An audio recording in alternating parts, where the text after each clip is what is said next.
What's going on, you all, and welcome to the next episode of the Prophletics podcast. I'm your host, Coach Reese, Monitor Tuberal in the Capoeira community. And before I get started into this podcast, you know what to do. Make sure you like, comment, share, subscribe, hit that notification bell, and I'll handle the rest by giving you some high quality content. I got it super bright in here today. Hopefully this helps out on the lighting for you all. Because shoot, it's super bright. Listen, let's get right into boxing first. Keith Thurman and Sebastian Fundora just had their fight this past weekend. I personally was not paying $75 to see that fight. So I went back and saw the highlights. Now, a lot of y'all might think that I'm hypocritical as far as that goes for not paying $75 to see that fight. Listen. DAZN and a couple of the other bodies who actually run boxing have cornered the market as to where they feel like they can overcharge for these fights that are not worth pay-per-view fights. All the fights aren't worth pay-per-view, all right? Pay-per-view fighters usually were the marquee fighters of the sport. You know, your Roy Jones, your Floyd Mayweathers, your Manny Pacquiao's. Once you got up to a certain standard, then you were considered a pay-per-view fighter. Now it's a money grab. And like I told you, the politics of boxing have been ruined for a super long time anyway. So I shouldn't be surprised. You know, all the forces joined up, iced out Top Rank, because that's where I used to watch a lot of the fights that was on Top Rank, because Top Rank was a part of the ESPN Plus situation. And I used to have ESPN Plus. That doesn't even exist anymore. So you've got all of these people putting together their coins or whatever to make every fight a pay-per-view fight. I'm not paying $75 to watch Sebastian Fundora, who is not, Sebastian Fundora's name is not as marquee as Floyd Mayweather. It's not as marquee as Roy Jones Jr. It's not as marquee as Mike Tyson. Neither is Keith Thurman. But what's going on now is they're trying to make every fight a pay-per-view fight. And you're talking $75. It was $75 for Pitbull Cruz and Lamont Roach, who both, well, Lamont Roach had a draw with Tank Davis, but Pitbull Cruz lost to Tank Davis. So why would we be paying all of this money for these fights that aren't even built up to the level of legacy that it should be? All fights aren't pay-per-view fights.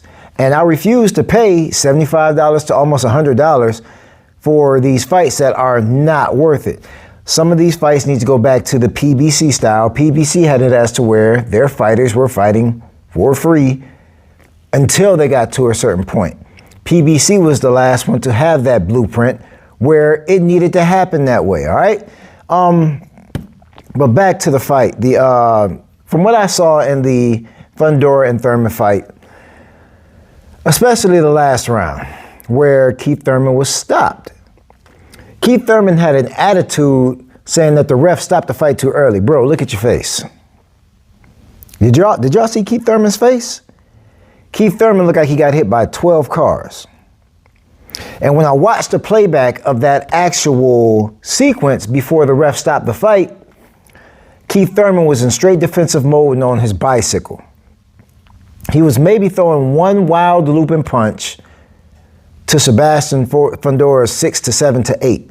He's throwing several punches, and then Keith Thurman might unfold out of a defensive posture from leaning against the ropes or circling out on the ropes and trying to throw one wild, hellacious shot. And then Keith Thurman's head, he's thinking that he's setting Fundora up to be dropped. Nah, man. You needed saving, respectfully. You needed saving. It was time for you to be saved, man. And a lot of these fighters don't know when to let it go. They don't know when to say, hey, this is enough. Or he may have even been smarter to take a knee and accept a knockdown so he could still get his bearings back together. See, nobody thinks about that. They want him to just go out on his shield. He's an older fighter. Go out on his shield could literally end in going out and being the end. You know, that's where I have different opinions when people like James Toney speak on, who was that he said needed that duck? Shakur. He said that Shakur should be out there finishing people. And these older fighters want these younger fighters to take too many risks. Risk for a sport that is not even going to pay them like they're supposed to be paid. They're out there getting robbed on the business end, and you want them to go out there and take these crazy risks. Like, nah, the fighters of today are way smarter than fighters of the past. No disrespect to fighters of the past. Like I said, I definitely appreciate what the fighters of the past have done. However, fighters of today are a lot more business savvy. They're a lot smarter. And as Bud Crawford just did, they're retiring earlier too. Like what Andre Ward and Bud Crawford did, got out of there with their senses in line. So y'all are so worried about them securing a legacy, in which Ward and Bud did secure a legacy for a business that'll rob them blind. Y'all need to stop that. Stop that, seriously. But Keith Thurman needed saving from himself. Y'all seen how he looked after that fight. He was mad at the referee for stopping the fight. Listen, bro, if you're only throwing one punch to somebody's 8, and one blinding punch, like it wasn't a punch that you clearly saw. It was a punch that you were just showing to try to look busy so the ref wouldn't stop it. You needed saving. You needed stopping. That was that fight. Some feedback from that fight that was not warranted, and I wish it just wouldn't happen. Like a lot of times, she says things that are just out of pocket. Claressa Shields, and I respect Claressa Shields. I love what she's done for the sport of boxing. Like I said, no other female boxer can compare to the accolades that she has. But for her to go on Twitter or whatever social media and clown Keith Thurman, saying that she never got, whooped like that or whatever the case may be in a title fight. Claressa Shields jumps over her bounds a lot. A lot. Like, it's like I could be a fan of what she does, and then she'll say something that just goes way like out of bounds, and then it's like, man, come on, why would you say that? And the reason is because she was trying, she's been trying to do this thing where she wants to fight a male boxer. She's been calling out Rolly Romero. I think she even called out Ryan Garcia at one time. And she also called out Keith Thurman as far as male boxers that she thinks that she can beat. Listen, fighting a man will be a completely different situation, okay? A completely different situation. No man's gonna do that firstly, or secondly. But fighting a man is gonna be a completely different situation. And the fact that she went out of line and just said that, man, it's classless and it's tasteless. I just hope she reels it back in. Especially with calling out these male fighters. I hope she reels it back in. You've already done enough for the sport of boxing, Claressa. You've won the Olympics twice. You've cleared out all the weight classes. Listen, there's nothing else left to prove. Rightfully, you could be the next one to retire. You could be the next one to retire. Truthfully, there's nobody who's going to fight you and who's going to put up that type of fight for you. There's nothing left for you in the sport of boxing. There was nothing left for Bud in the sport of boxing. There was nothing left for Ward in the state of boxing. You got it. Ride off into the sunset and enjoy. Another fight that happened was Moses Itauma and Jermaine Franklin. Jermaine Franklin was also stopped in the 5th. I don't know if Thurman was stopped in the 5th. Let me correct that. But whatever that round was. But Franklin was stopped in the 5th by Moses Itauma. Moses Itauma is trouble for the heavyweight division. Trouble for the heavyweight division. His speed, his tact, his IQ, he's southpaw. Listen, that dude, Jermaine Franklin, had never been stopped. Moses Itauma had Jermaine Franklin off his rocker with that uppercut. Excuse me. Moses is a problem. I would like to see him go up against someone like Frank Sanchez next. Of course, the top rank cronies are going to protect Richard Torres. You know, I think Richard Torres is supposed to be in line to fight Frank Sanchez next, if I'm not mistaken. But I would like to see Moses Itauma against Frank Sanchez. I think that Itauma beats Sanchez. And then that would push him towards the Usyk fight, or whoever at that time will be champion, because we don't know if Usyk's going to retire or not. But they're trying to put Itauma up against Usyk too soon. Usyk said that, hey, I don't want to fight Itauma yet because I don't want to break him. We know what that means. Don't push the horses. We know what that means. Usyk is that guy. No matter what you guys say about his next fight, Usyk is that guy. He can fight who he wants to now. You know, at this point in time, at this age, after conquering, you know, the heavyweight undisputed title, he can fight who he wants to. You know, these other guys have to fight each other and build up to fight him. Everybody wants to call out the top dog right now, which is Usyk.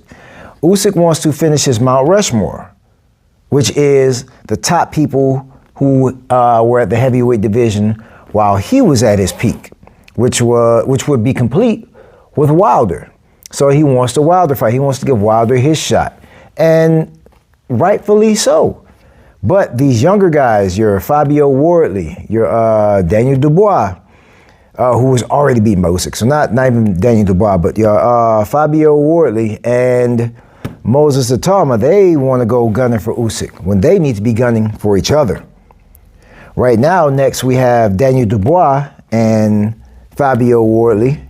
They had a face-off during the Itauma fight. So they're definitely lined up for the fight right now to fight each other. And the winner of those two should actually fight Itauma. And then we can start talking title fights or whatnot. But they're trying to put Moses Itauma up there with a guy with some great IQ and somebody who will give him hell. You know, I think it'll be a quality fight, but I believe Usyk comes out on top. And I don't want Itauma to get derailed this early, if that makes sense. And derailed doesn't mean knocked out. Derailed just means off of his winning streak. You know, he's building right now. Let him build. You know, go ahead and give Itauma Torres. Stop protecting him, top rank. Give Itauma Sanchez. Frank Sanchez. Give Itauma the winner of Wardley, Daniel Dubois. Let that actually stew and broil and bring it up. And to be fair, it looks like Anthony Joshua's on his way back because he's been in camp with Usyk. So let Itauma have Anthony Joshua. Let that fight go on. There are other fights to be made that can be made, that need to be made before they start putting Moses Itauma in there with that guy. This week, fighting is Derek Chisora and Deontay Wilder. There's a lot of heavyweight action going on. You know, unfortunately, I don't see Deontay Wilder winning. Deontay Wilder has, you know, the one-trick pony, which is the right hand, and that right hand wasn't really getting off on Joe Parker. Joe Parker's another one. Let Itauma have Joe Parker. But anyway, it's a lot of action that could go on in the heavyweight division right now. People want to say boxing is dead, but boxing has never been dead. There's always been, you know, your standouts that have been around in boxing. Boxing's never been dead. But anyway, Chisora and Wilder. Don't see Wilder winning. Chisora's going to come in there and bang. And if Wilder can't keep his distance and line up that solid right hand, or if that right hand doesn't have the same sting that it had before, he's in trouble. You know, and this will be Del Boy's last fight. So I'm sure he's coming in there to look for a bang, look to go out with a bang. It can be done. It can be done. I actually hope it's both of their last fights, truthfully. Wilder's over the hill in the pros. Del Boy's far over the hill in the pros, and they both had good careers, man. Get out of there while you still got some common sense and still got your brain going for you and everything. You know, A lot of these fighters, like I said, just don't know when to let it go. Thurman doesn't know when to let it go. Hopefully this is his last, showdown at 54, that he actually gets, a title shot, and then he just becomes a gatekeeper for the division. Being a gatekeeper ain't bad, man. It's not bad. If you still want to get checks for doing what you love, just be a gatekeeper. We also got Xander Zayas and Boots Ennis. They actually signed the paperwork for their fights. Boots Ennis all the way. Zayas doesn't have the power, the technique, or the IQ to beat Boots. So there's nothing much to be said about that right there. Boots Ennis is going to be the man to actually possibly defeat Fundora at 54. So, yeah. Another funny subject, man. Jermell Charlo popped back up. Man, I think that dude has some issues, man. Substance abuse issues. The way that he was acting, the way that he was talking. The Charlos always talked, But for him to run down his own brother and Errol Spence and things of that nature, he ain't been the same since he took that Canelo fight 3 years ago, where he threw like 1 or 2 punches. He hasn't been the same since then. I don't know if the money got to him. I don't know what got to him, but that brother needs some help. Nobody's going to give Jermell Charlo a chance. You haven't fought in 3 years, man. Like, for you to be out there calling out Fundora, calling you the king, calling yourself the king of 54, and all of that, man, you sound crazy. Somebody help Jermell Charlo. One of my lights just went out. But somebody help Jermell Charlo, man. He needs it. That's it in the world of boxing for me. When it comes to this fitness, man, I put out a post the other day that kind of had dudes riled up a bit. And this is what I said in the fitness post. And you guys can let me know if you agree or disagree. Lifting weights does not make you an athlete. It doesn't make you athletic. What does make you athletic is how the strength that you're developing transfers effectively into a sport. That's what makes you athletic. The strength actually transferring into a competitive performance.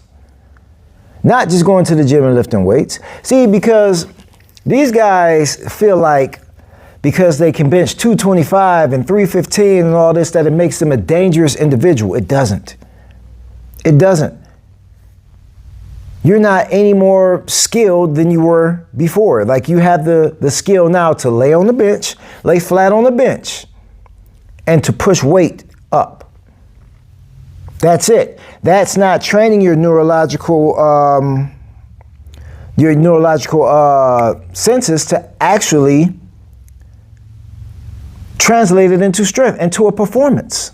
But like I was saying, just because you can lift heavy on the bench, just because you can squat heavy, just because you can pull heavy, does not mean that you translated that into an actual performance. Those are two different things. You have no neurological adaptation into actual performance. And these dudes feel like they can whoop some ass just because they can lift that heavy weight.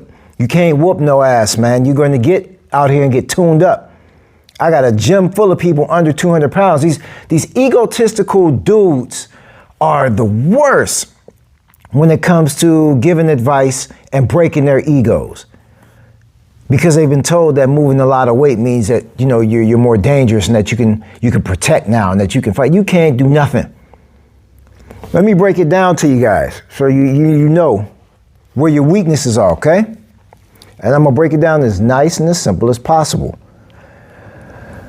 You guys have a chest day, a back day, a leg day, maybe 2 leg days, I don't know. So all your increments, all your body's increments are broke up separately. At what point in time do you bring them together to work as one motor unit like the body is supposed to? At one point, does your fascia and your central nervous system, or do you do synapse training, where you can actually perform and use the strength that you guys have went and developed and went and egotistically added. When do you get to do that? The answer? You don't. You don't. You're not doing any type of combat training. You're not doing any kickboxing. You're not doing any boxing. You're not doing any capoeira. You're not doing any MMA. You're not doing any wrestling, Brazilian jiu-jitsu. You're doing nothing as to where you use your body as one motor unit. You have fell into the trap. All y'all have fell into the trap of aesthetics. Just because you look like you can do something doesn't mean you can do something, because you can't. You are a glorified trophy. A trophy with no performance, no engine, no nothing. You don't know how to use your body effectively. You can go to the gym and lay flat on the bench and, push the weight up to the sky. That's the peak of your performance. The peak of your performance is picking up a deadlift. The peak of your performance is squatting. All of these are separate entities. Separate. Your core is not even as engaged as it would be in a combat sport. You guys are not as strong as you think you are. You're not as strong as you think you are. You're not as effective as you think you are. And you're not as dangerous as you think you are. It is what it is. And it's, like I said, it's mainly these guys who have these mantras like, 225 is the minimal lift or whatever of a respectable man. Listen, the guys who are training here, a lot of them can't lift 225, but they'll beat the living breaks off of you. They'll beat the living breaks off of you and have you in your car crying on the way home. The same thing with these guys who talk this over 200 pounds miss. Oh, you got to be something to do something. To do what exactly? Arthur Beterbiev is 175. Dmitry Bivol, 175. Like, you got to be 200 to do what? Y'all can't do anything but lay on the bench. And what is your 200 comprised of? Because if you're over 13% body fat, that means your 200 pounds ain't 200 pounds. You're fat. So, listen, you're carrying more fat. Like, out of your 200 pounds, if you're carrying 13% or more, you're carrying a whole bunch of body fat. So your 200 pounds isn't even a quality 200 pounds. You guys' egos are out of control, man, and I wish you guys the best. Hopefully this is not stinging people too tough as to where their egos are getting crushed to the point that I hope I'm breaking down egos, but at the same time, I hope that you're going to rebuild them and rebuild something better and rebuild someone better. All right, so that's all I got for the podcast for today. More instructional videos coming this week in both hybrid, which is what I'm going to touch on, which is a combination of both boxing and capoeira. I'm going to put them together, put together some dope things for you all to do, and separately as well, capoeira and boxing. So I hope you enjoyed this episode. Like, comment, share, subscribe, and I'll catch you in the next one.